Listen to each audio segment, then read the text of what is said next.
This video has 0 edits and 0 cuts. If you have a hard time watching this style of content, I would recommend checking the way that you are consuming social media because it is probably to your detriment. I was consuming social media in a very unhealthy way for a long time. The mindlessly scrolling, the mindless consumption, saying that you were only going to spend 30 minutes on it before bed, and then next thing you know, it's 2 a.m. and you're having a hard time putting your phone down. That's tearing up your circadian rhythm. That's making your brain just not even able to function the next day. And so you do the exact same thing because scrolling mindlessly is the only thing that you can do now. I actually had to delete social media for a period of time to reestablish my relationship with it from an unhealthy to a healthy one. You may have to do the exact same thing. If you are addicted, if you are as addicted as I was, you will have to do the exact same thing. Though, I recommend getting back onto social media and using it and leveraging it to your betterment. Because this is a gift that we have. It's only been painted evil and portrayed as evil because of the way that the companies behind the social medias that you use operate. Have you seen Social Dilemma? It's a documentary on Netflix talking about all the problems that social media is causing in today's society. This is because all they care about is getting you addicted and hooked and to spend more time on their app. That's all they really care about. Let's be real. They have a full psychological profile for you. They can tell whether or not you are happy or sad, whether you are an introvert or an extrovert, whether you are lonely or not. They know all of these things. They probably know you better than you know yourself. And guess what? They leverage that information, that data, against you. They use the algorithms that they have constructed to get you addicted, right? This is why it is such a negative thing in our world. Though social media doesn't have to be a negative thing. It's a beautiful thing. But that's why you see all of those videos saying like, oh, like quit social media is killing your brain. They are 100% right. They are. They are right in the sense that if you are addicted, you probably should delete it for a bit. That's what I had to do. But I'm here telling you that you shouldn't stay off of it. You should reestablish your relationship with it and learn how to self-regulate. How to regulate yourself when it comes to consumption of social media. You see, there's something that all of those people aren't telling you.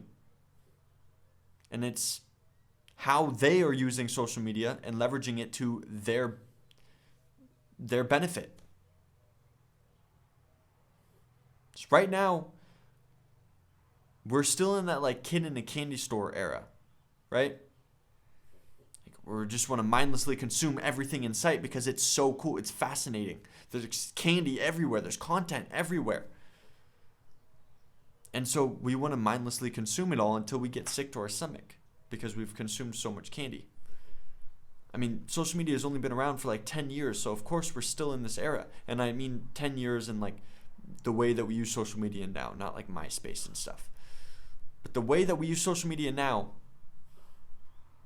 it's only been around for like 10 years, so of course we're still in that mindset of like, oh, this is so freaking cool. Let me just consume all of it without any self-control or self-regulation. But all those people that are teaching you and professing that you should remove social media and quit it, they aren't telling you that they have developed a regulatory self-conscience.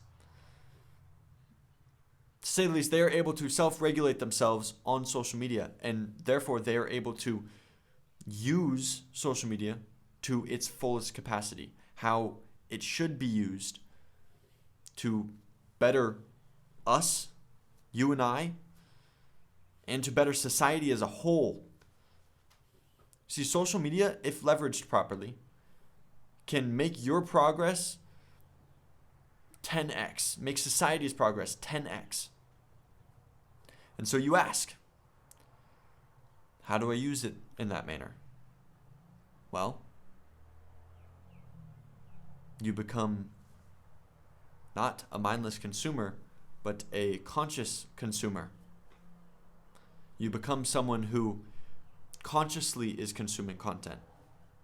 You see, social media has enabled us to learn from masters of whatever we are interested in.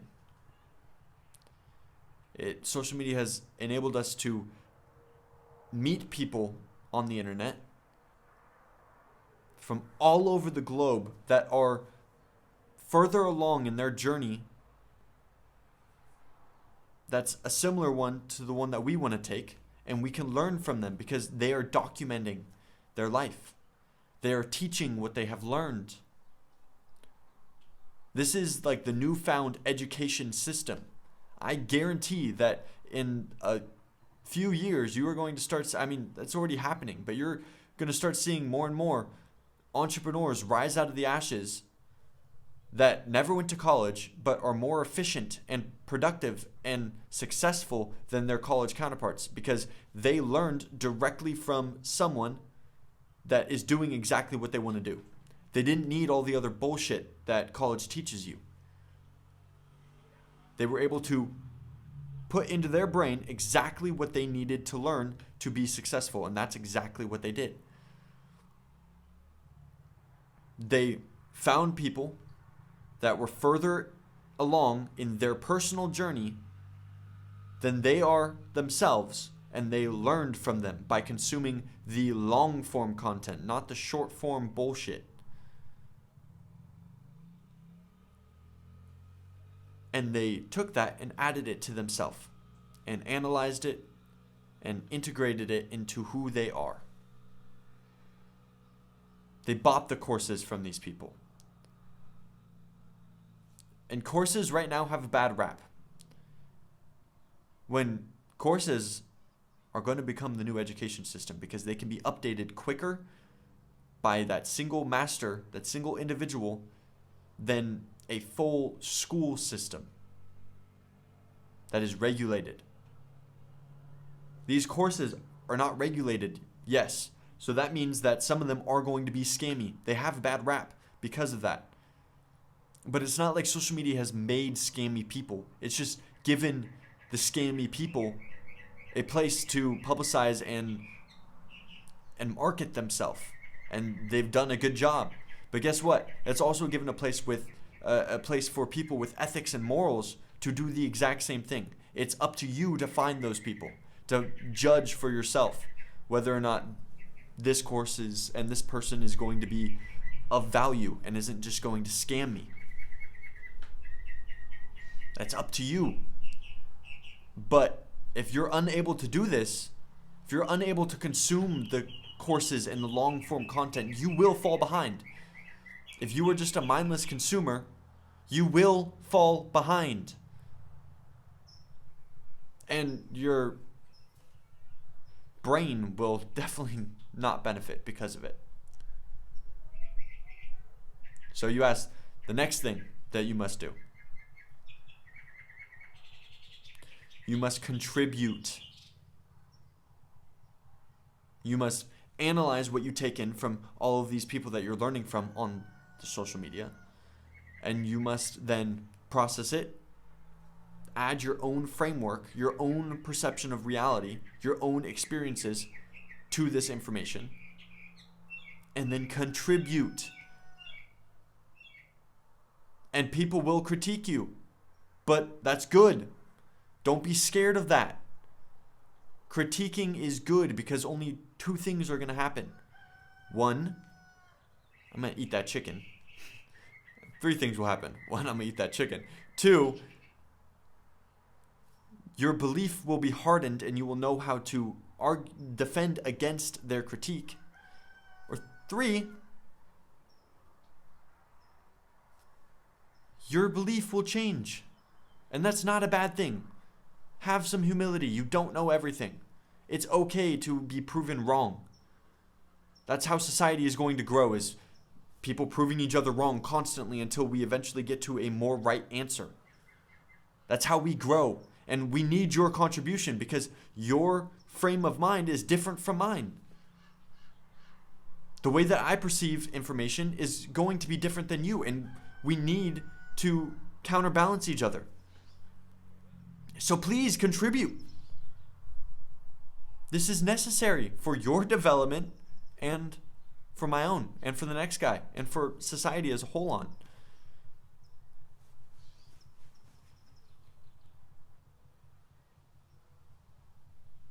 So please contribute. Now let's take, for example, let's take, I want to bring you to the past, but bring social media with us. If we were to give Mozart or Beethoven the ability to market themselves, the ability to teach and educate others on a large scale, don't you think that we would be further along in the musical industry than we are today? Right? Because these are masters that are now being able to teach exactly what they have learned. And then you are able to learn from that, buy their course maybe, internalize it, process it through your own system, and then contribute. And maybe someone that didn't understand how Mozart was talking will understand how you are talking, and we progress in that manner. So by saying that you're quitting social media, you will be left behind. You will not be in this new frontier, nor will you have the ability to self-regulate, because you need the temptation to practice self-regulation. Don't be left behind. Learn self-regulation. Learn how to leverage social media to your benefit. Become a conscious consumer and a contributor, because it's necessary. We need you. You need us. That's the beauty of social media, is it's created a sort of collective consciousness, an interlocking of minds across the world. Be involved, but don't be a slave to it. Don't just let yourself be a mindless consumer. So to develop self-regulation, you may need to delete social media for a period of time, yes. But I highly recommend you re-download it. You re-download it and practice controlling yourself. Practice saying that you're only going to be on it for 30 minutes and stick to that. If you need some training wheels, you can install like a locking of the app, a locking mechanism after a certain amount of time spent on the app. I know iPhone has that. I don't know about Android, but only consume specific content. Don't allow yourself to consume the nonsense short form crap. Find people that are in line with your interests, masters further along in their journey than you are, and learn from them because they are educating you. This is the beauty of social media. And contribute, network with people, talk with people, have your ideas challenged. This is necessary. So, water your roots and grow tall.